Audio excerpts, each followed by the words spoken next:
alkhairi da fatan muna cikin ƙoshin lafiya. Yan uwa maza da mata, wannan fa'ida da zan bayar kowanne mace ko namiji za su iya amfani da wannan, wanda yake da aure da wanda ba shi da aure, mace ko namiji za su iya amfani da wannan fa'ida. Kaɗan daga cikin amfanin wannan fa'ida shine tana magance matsala ta rashin sha'awa, mace ko namiji wanda ba shi da sha'awa ko ƙarancin sha'awa, mace ko namiji zai iya amfani da wannan fa'ida. Sannan abu na biyu, tana ƙara wa mace ni'ima, tana kuma ƙara wa namiji ƙarfi da kuzari. Sannan wannan fa'ida kamar macen da take fama da ciwon mara wajen al'ada ko rikicin al'ada za ta iya amfani da wannan fa'ida. Sannan kamar namiji da yake da mataccen mani, shi ma zai iya amfani da wannan fa'ida.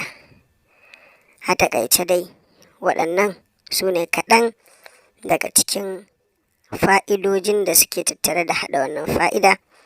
Saboda haka mace ko namiji mai aure ko mara aure zai iya haɗa wannan fa'ida domin dacewa da amfaninta. Abubuwan da za a nema wajen haɗawa ga sunan kamar haka, zan lissafa su. Abu na farko, za a samo garin rumman cokali 5, za a samo garin girfa cokali 1, za a samo garin hulba cokali 3, sannan garin kanumfari cokali 2. Waɗannan su ne abubuwan da za a nema. Za a haɗe su waje ɗaya, a cakuɗa sosai, sannan a riƙa ɗiban cokali 1 a sa ruwa kofi 2, sai a tafasa. In aka tafasa za a sauke a bari ya huce, a tace, sannan a sha kofi 1 da safe, kofi 1 da daddare.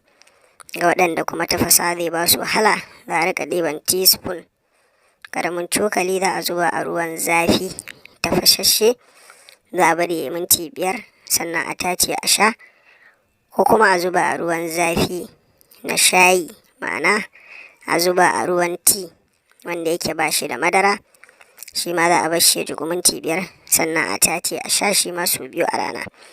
Za a yi wannan fa'ida tsawon sati 2. Insha Allahu za a rabauta da waɗannan fa'idoji da muka yi bayani a baya. Allah ya sa mu dace, Allah ya ba mu lafiya, ya kare mu da lafiya.